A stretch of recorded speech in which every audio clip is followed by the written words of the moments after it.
آج ہم ایک بہت ہی اہم مضمون پر گہرائی سے بات کرنے جا رہے ہیں، قرآن کے دوسرے پارے کا اردو ترجمہ جو فتح محمد جالندھر نے کیا ہے۔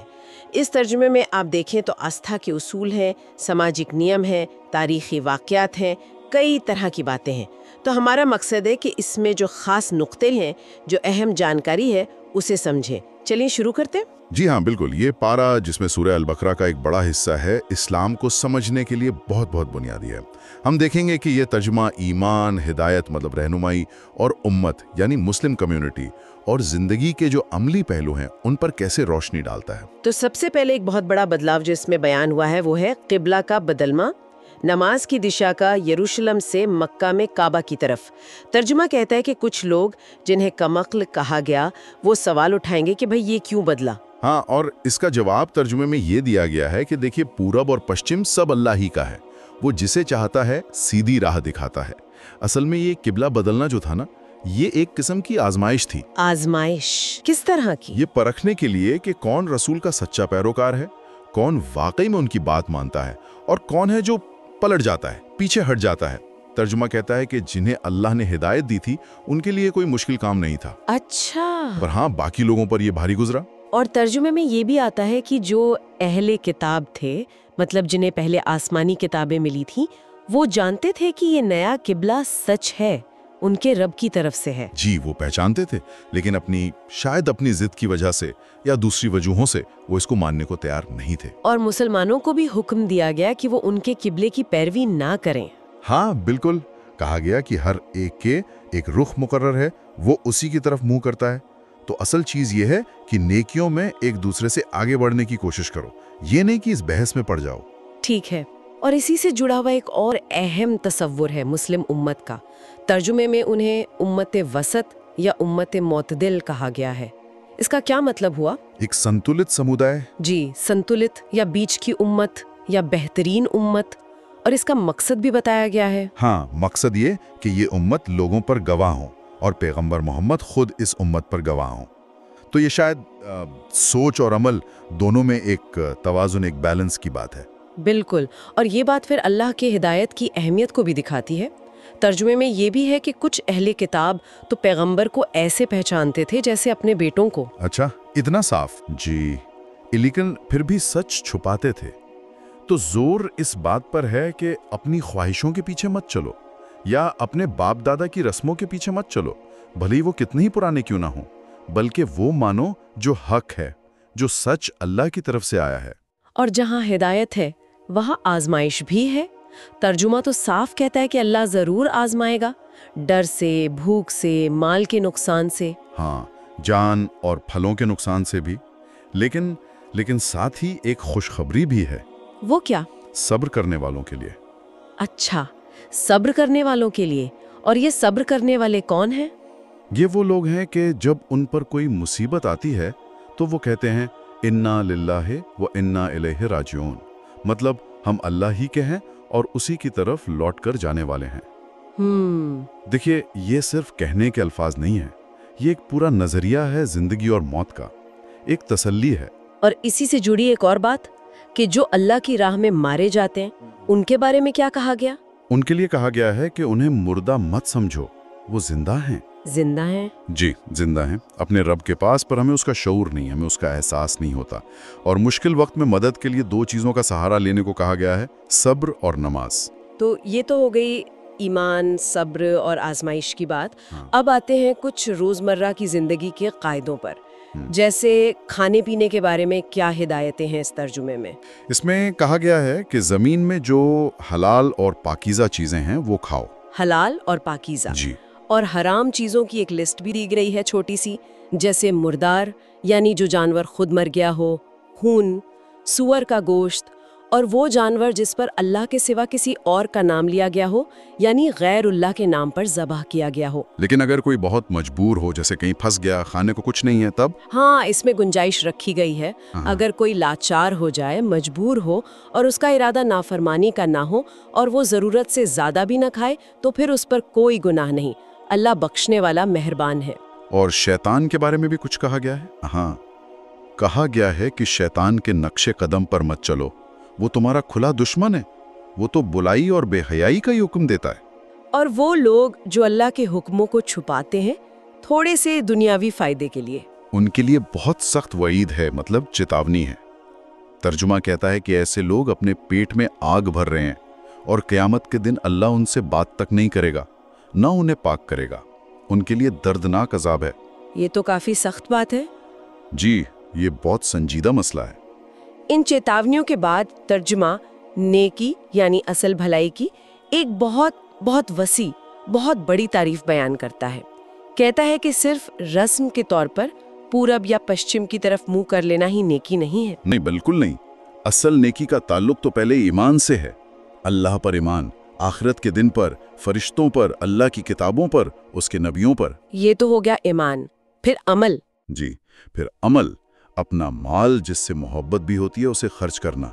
किस पर? रिश्तेदारों पर, यतीमों पर, मिस्कीनों यानी ज़रूरतमंदों पर, मुसाफिरों पर, मांगने वालों पर, और गर्दनें छुड़ाने यानी गुलामों को आज़ाद कराने में। अच्छा, माल खर्च करना। और क्या? और नमाज कायम करना, ज़कात देना, जब कोई अहद यानी वादा करो तो उसे पूरा करना, और मुश्किल वक्त में सब्र करना, चाहे वो तंगी हो, बीमारी हो या जंग का मामूल हो। तो ये सब चीजें मिलकर नेकी बनती हैं। हाँ, और तर्जुमा कहता है कि यही लोग हैं जो सच्चे हैं और यही लोग मुत्तकी हैं, यानी अल्लाह से डरने वाले, परहेजगार। तो आप देखिए, नेकी सिर्फ जाती इबादत नहीं है, इसका समाज से, दूसरों के हुकूक से, अखलाक से गहरा ताल्लुक है। इसी सामाजिक पहलू को और मजबूत करने के लिए कुछ और नियम भी बताए गए हैं, जैसे किसास का जिक्र आता है कत्ल के मामले में। ये क्या है? किसास का मतलब है बदला, जान के बदले जान। तर्जुमा कहता है कि ए ईमान वालो, तुम पर मकतूलों के बारे में किसास फर्ज किया गया है, आज़ाद के बदले आज़ाद, गुलाम के बदले गुलाम, औरत के बदले औरत। लेकिन क्या इसमें कोई नरमी की गुंजाइश है? हाँ, बिल्कुल है। अगर मकतूल का वारिस, मतलब भाई या कोई और करीबी रिश्तेदार, कातिल को कुछ माफ़ कर दे या मुआवजा लेने पर राज़ी हो जाए, जिसे दियत या खून बहा कहते हैं, तो ये भी जायज़ है। इसे अल्लाह की तरफ से एक आसानी और रहमत कहा गया है। अच्छा। और कहा गया है कि किसास में तुम्हारे लिए ज़िंदगी है, ए अक्ल वालो, ताकि तुम बचो।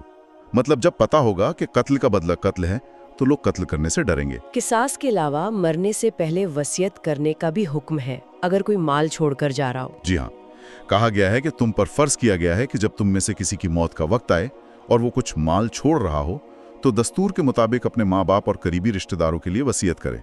ये मुत्तकी लोगों पर एक हक है। और वसीयत को बाद में बदलने से मना किया गया है। हाँ, जो वसीयत सुन ले उसके बाद उसे बदल डाले तो उसका गुनाह बदलने वालों पर है। ठीक है। इसके बाद एक और बहुत अहम इबादत का जिक्र है, रमजान के रोजे। जी, रमजान के रोजे। तर्जुमा बताता है कि ए ईमान वालों, तुम पर रोजे फर्ज किए गए हैं जैसे तुमसे पहले लोगों पर फर्ज किए गए थे, ताकि तुम परहेजगार बनो। और ये थोड़े ही दिनों के लिए है? हाँ, गिनती के चंद दिन। और इसमें भी आसानी रखी गई है, जो बीमार हो या सफर पर हो तो वो बाद के दिनों में गिनती पूरी कर ले। और वो लोग जो रोजा रख तो सकते हैं लेकिन बहुत मुश्किल से, जैसे बहुत बूढ़े लोग या जिन्हें कोई ऐसी बीमारी हो जो ठीक ना हो, उनके लिए फिदिया है, यानी एक मिस्कीन को खाना खिलाना। लेकिन साथ ही ये भी कहा गया है कि अगर तुम रोजा रखो तो ये तुम्हारे लिए ज्यादा बेटर है, अगर तुम समझो। और रमजान की एक और खास बात बताई गई है जी, कि इसी महीने में कुरान नाजिल हुआ जो तमाम इंसानों के लिए हिदायत है और जिसमें हक और बातिल यानी सच और झूठ में फर्क करने वाली रोशन दलीलें हैं। तो रोजों के साथ साथ कुरान का भी गहरा ताल्लुक है। बिल्कुल। अच्छा, इन इबादतों के अलावा निकाह और तलाक यानी परिवार से जुड़े मामलों पर भी काफी तफसील से बात हुई है। निकाह के बारे में क्या खास हिदायत है? एक बहुत अहम हिदायत यह है कि मुशरिक औरतों से निकाह ना करो जब तक वो ईमान न ले आएं, और ना ही अपनी लड़कियों का निकाह मुशरिक मर्दों से करो जब तक वो ईमान न ले आएं। इसकी वजह ये बताई गई है कि ईमान वाली लौंडी भी आज़ाद मुशरिक औरत से बेहतर है, चाहे वो तुम्हें कितनी ही अच्छी क्यों न लगे, और ईमान वाला गुलाम भी आज़ाद मुशरिक मर्द से बेहतर है, चाहे वो तुम्हें कितना ही पसंद क्यों ना आए, क्योंकि मुशरिक लोग जहन्नुम की तरफ बुलाते हैं जबकि अल्लाह अपनी इजाज़त से जन्नत और मग़फ़िरत की तरफ बुलाता है। और तलाक, ये एक ऐसा मौजू है जिसे अक्सर बहुत पेचीदा समझा जाता है। तर्जुमा इसे कैसे बयान करता है? तर्जुमा इसे भी काफ़ी वाज़े अंदाज में बताता है। वो तलाक जिसमें शोहर रुजू कर सकता है, यानी बीवी को वापस ले सकता है, वो 2 बार है। अच्छा, सिर्फ 2 बार? जी, 2 बार तक। पहली और दूसरी तलाक के बाद इद्दत का वक्त होता है, इद्दत मतलब एक मुकर्रर मुद्दत जिसमें औरत इंतजार करती है और उस दौरान अगर शौहर चाहे तो रिश्ता फिर से बहाल कर सकता है, सुलह कर सकता है। और अगर तीसरी बार तलाक दे दी? तो फिर तीसरी तलाक के बाद वो औरत उस मर्द के लिए हलाल नहीं रहती। हाँ, एक सूरत है, अगर वो औरत किसी दूसरे मर्द से निकाह करे और फिर वो दूसरा शौहर या तो मर जाए या वो उसे तलाक दे दे, तब पहले शौहर के लिए उससे दोबारा निकाह करने में कोई हर्ज नहीं। लेकिन शर्त यह है कि दोनों को यकीन हो कि अब वो अल्लाह की मुकर्रर की हुई हदों को कायम रख सकेंगे। ये तो तलाक का तरीका हुआ। क्या इसमें औरतों के हुकूक, उनके अधिकारों की भी बात है? जी हाँ, बिल्कुल।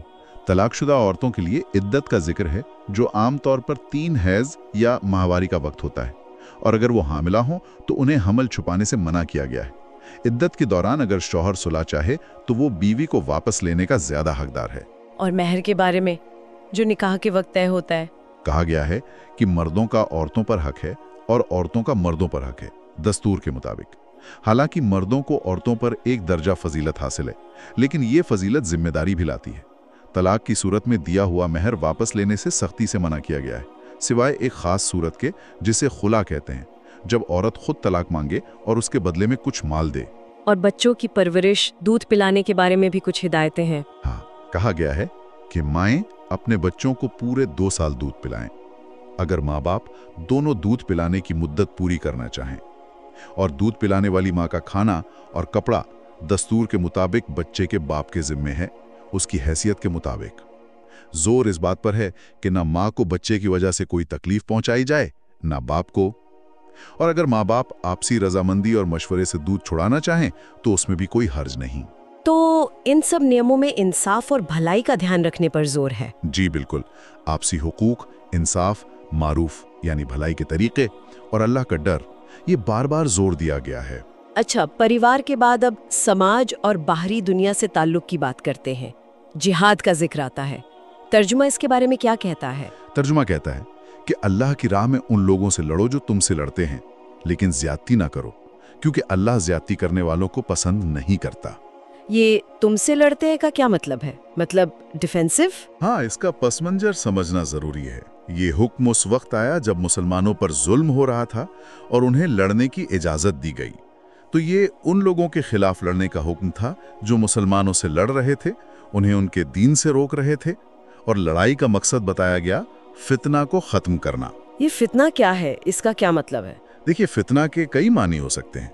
जुल्म, सितम, दीन के मामले में आजमाइश, लोगों को उनके दीन से फेरना, समाज में फसाद फैलाना। तर्जुमे में कहा गया है कि अल फितनतु अशद्दु मिनल कत्ल, यानी फितना कत्ल से भी ज्यादा सख्त है। अच्छा, तो लड़ाई तब तक जारी रखने की बात है जब तक ये फितना खत्म ना हो जाए और दीन खालिस अल्लाह के लिए हो जाए। लेकिन अगर दुश्मन बाज आ जाएं, लड़ाई बंद कर दें, तो फिर ज्यादती नहीं करनी, सिलाए जालिमों के। और इसी जिहाद के साथ साथ अल्लाह की राह में माल खर्च करने पर भी बहुत जोर है। जी हाँ, इन्फाक फी सबीलिल्लाह, इसे बहुत अहम बताया गया है। यहाँ तक कहा गया है कि अल्लाह की राह में खर्च करो और अपने हाथों खुद को हलाकत में ना डालो। खुद को हलाकत में ना डालो मतलब खर्च ना करना हलाकत है। हाँ, एक मतलब ये भी लिया जा सकता है कि अगर ज़रूरत के वक्त अल्लाह की राह में दीन की हिफाजत के लिए या ज़रूरतमंदों पर खर्च नहीं करोगे तो ये कमज़ोरी और हलाकत का सबब बन सकता है। और नेकी करने का हुक्म है, क्योंकि अल्लाह नेकी करने वालों से मोहब्बत करता है। और इसे कर्ज हसना भी कहा गया है, एक खूबसूरत कर्ज। जी, कौन है जो अल्लाह को कर्ज हसना दे ताकि अल्लाह उसे कई गुना बढ़ाकर वापस करे? यह अल्लाह की राह में खुलूस दिल से अच्छी नीयत से खर्च करने की तरगीब है। हज और उम्रा के बारे में भी कुछ बातें हैं इसमें? जी हाँ, हज और उम्रा अल्लाह के लिए पूरे करने का हुक्म है। और अगर रास्ते में कहीं घिर जाओ, रोक दिए जाओ, तो जो कुर्बानी आसानी से मुयस्सर हो वो पेश करो। हज के महीनों में कुछ चीज़ों से मना किया गया है, जैसे बीवी से खास ताल्लुक, कोई गुनाह का काम और लड़ाई झगड़ा। और सफ़र के लिए तैयारी? हाँ, सफ़र के लिए ज़ादे राह यानी ज़रूरी सामान साथ लेने का हुक्म है, लेकिन फिर फौरन कहा गया कि सबसे बेहतरीन ज़ादे राह तो तकवा है, यानी अल्लाह का डर, परहेजगारी, और हज के दौरान अल्लाह को खूब याद करने का हुक्म है। इन सब हिदायतों के साथ इस पारे में एक बहुत मशहूर किस्सा भी है बनी इसराइल का, और तालूत और जालूत का। वो क्या है? जी, ये किस्सा हज़रत मूसा के बाद के दौर का है।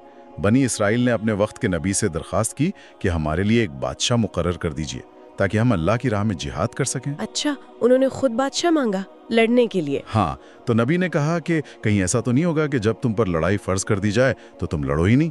तो उन्होंने बड़ा दावा किया कि हम क्यों नहीं लड़ेंगे, हमें तो हमारे घरों से निकाला गया है, हमारे बेटों से जुदा किया गया है। फिर बादशाह किसे बनाया गया? अल्लाह के हुक्म से नबी ने तालूत, जिन्हें बाइबल में सॉल कहा गया है, को बादशाह मुकर्रर किया। अब बनी इसराइल के कुछ लोगों ने एतराज किया, कहा कि उसे हम पर बादशाहत कैसे मिल गई, हम तो उसे ज्यादा हकदार हैं और उसे तो मालो दौलत भी ज्यादा नहीं दी गई। तो नबी ने क्या जवाब दिया? नबी ने कहा कि अल्लाह ने ही उसे तुम पर चुना है और उसे इल्म में और जिस्मानी ताकत में ज्यादा कुशादगी दी है, और अल्लाह अपनी बादशाहत जिसे चाहता है देता है। अल्लाह बड़ी वुसअत वाला, सब कुछ जानने वाला है। और उसकी बादशाहत की निशानी के तौर पर वो ताबूत सकीना यानी वो संदूक वापस आया, जिसमें हजरत मूसा और हारून के छोड़े हुए कुछ सामान थे और जिसे फरिश्ते उठाए हुए थे। तो तालूत बादशाह बन गए। फिर क्या हुआ? फिर जब तालूत लश्कर लेकर निकले तो उन्होंने एक और आजमाइश की। कहा कि देखो, अल्लाह एक नहर के जरिए तुम्हारी आजमाइश करने वाला है, तो जिसने उस नहर का पानी पिया वो मेरा साथी नहीं। हाँ, मगर जो सिर्फ एक चुल्लू भर पी ले तो कोई बात नहीं। तो क्या हुआ? लोगों ने पानी पिया? हाँ, अक्सर ने पी लिया, सिवाय थोड़े से लोगों के। फिर जब तालूत और वो थोड़े से ईमान वाले साथी नहर के पार हो गए तो जिन्होंने पानी पिया था उन्होंने कहा कि भाई, आज तो हमें जालूत यानी गोलियात और उसके लश्कर से लड़ने की ताकत नहीं है, वो तो बहुत बड़ा लश्कर है।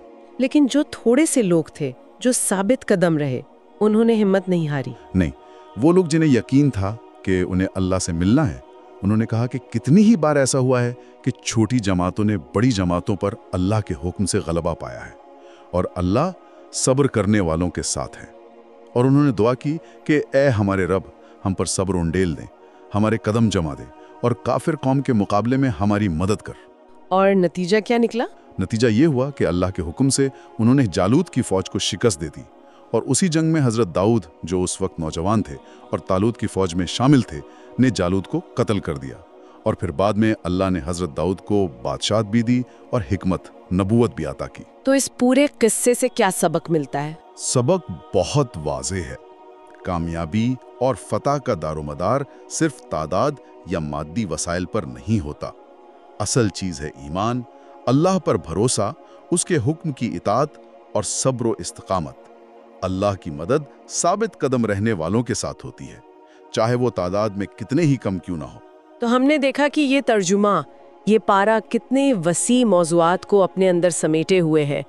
ईमान की बुनियादी बातों से लेकर इबादत, अखलाक, समाज, कानून, परिवार, जंग और अमन के उसूल, यहाँ तक कि खाने पीने के आदाब और तारीख से सबक। गोया जिंदगी के हर शोबे के लिए कुछ न कुछ रहनुमाई मौजूद है। बिल्कुल। और एक बात जो बार बार सामने आती है वो है अल्लाह की निशानियों पर गौर व फिक्र करने की दावत, चाहे वो कायनात में बिखरी निशानियां हों या इतिहास के वाकयात हों, जैसे बनी इसराइल का ये किस्सा।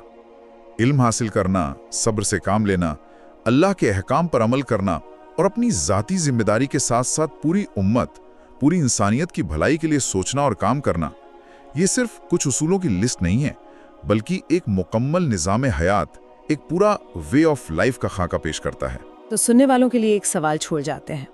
जिस तरह ये तर्जमा हमें तारीखी वाक़यात पर, सामाजिक नियमों पर, अल्लाह की बनाई हुई चीज़ों पर, उसकी निशानियों पर गौर करने की दावत देता है, तो इस पर सोचते हुए आज के इस दौर में इन हिदायतों और वाक़यात से रहनुमाई कैसे हासिल की जा सकती है और एक बेहतर, ज़्यादा संतुलित और इंसाफ पर मबनी समाज बनाने में इनका क्या रोल हो सकता है।